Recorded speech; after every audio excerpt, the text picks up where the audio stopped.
大家好，我係 Manny，香港專業塔羅協會嘅會長。上一集我哋講到我前世係吉卜賽人占卜師，同埋我有被燒死嘅經歷。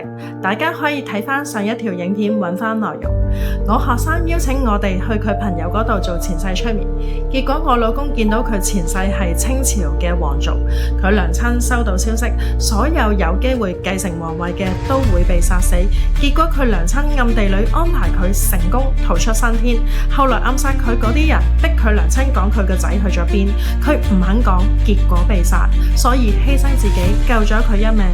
後來佢喺道觀學到成為一個法力高強嘅道士。呢位娘親原來就係佢認識我之前拍咗7年拖嘅女朋友。我老公當時用咗7年嘅時間付出去還佢嘅 ex 喺嗰一世救佢一命嘅恩情。當時由細到大喺皇宮入面最錫佢反而係奶媽，喺嗰世係非常之錫佢，當佢親生仔，而奶媽就係佢今世嘅親生媽咪。佢催眠嘅時候都睇得幾清晰，情節就好似啲清朝宮鬥劇咁精彩。催眠師其實係我學生嘅一個律師朋友，佢上咗一個短期嘅前世催眠課程，所以要揾我哋做白老鼠實驗。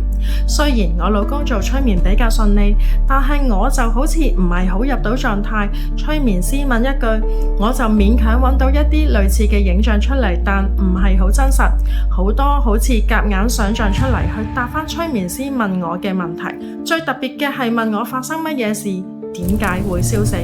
我竟然覺得心口非常之痛，然後喊咗出嚟，覺得好痛苦。呢個感覺係最真實，不過就睇唔到任何影像。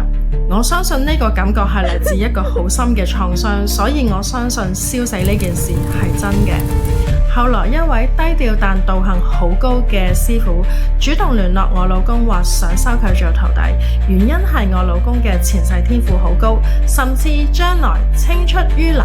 結果真係幾個月就學習並且繼承咗師傅多年嚟嘅知識同能力，而我老公亦係好短嘅時間入邊學識咗幫人睇前世嘅能力。